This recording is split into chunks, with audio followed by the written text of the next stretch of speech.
اور اب ہم پہنچنے والے ہیں بادشاہوں کے بادشاہ، سب سے پہلے مسلم بادشاہ قطب الدین ایبک۔ ان کا یہ مقبرہ لاہور انارکلی بازار میں ہے۔ یعنی لاہور کے علم میں بھی نہیں ہوگا کہ قطب الدین ایبک ہندوستان کے سب سے پہلے مسلم بادشاہ تھے۔ ان کی کہانی آپ سن چکے ہیں، اور یہ مقبرہ یہاں پر ہے، جہاں آ کر سیکھیں کہ ایک غلام بادشاہ کس طرح بنتا ہے۔ اور ترکستان سے سفر شروع کرنے والے قطب الدین ایبک، جنہوں نے ایک غلام کی حیثیت سے اپنا سفر شروع کیا تھا 800 سال پہلے، اور آج ان کا یہ مقبرہ آپ دیکھ رہے ہیں لاہور انارکلی بازار میں۔ یہ آ گئے ہم اندر، قطب الدین ایبک۔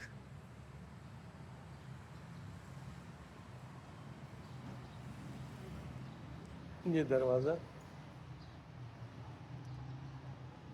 باریک سوراخ بتا رہے ہیں کہ پرانا ہے کافی، اس کی تاریخ بھی لکھنی چاہیے۔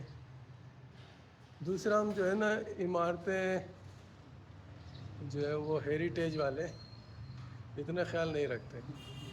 اب یہ جو تار گیا ہے نا، یہ تار انتہائی عجیب طریقے سے جا کے اور بڑا بے ہنگم سا جوڑ لگا کے ایک لائٹ لگائی ہے۔ ڈوم پہ کلی کی اور اس کی ضرورت ہے۔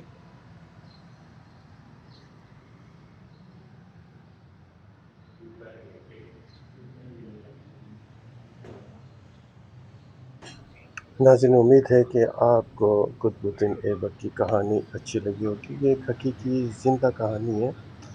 دہلی، انڈیا میں قطب مینار اس کہانی کی حقیقت بیان کر رہا ہے، اور لاہور انارکلی بازار میں قطب الدین ایبک کا مقبرہ یہ کہانی بیان کر رہا ہے۔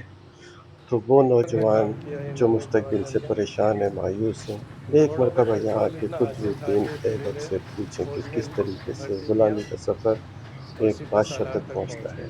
بس یہی راز یہاں سے لے جائیں اور اپنی زندگی ہم ایک ایسی لوکیشن میں آ گئے اللہ حافظ۔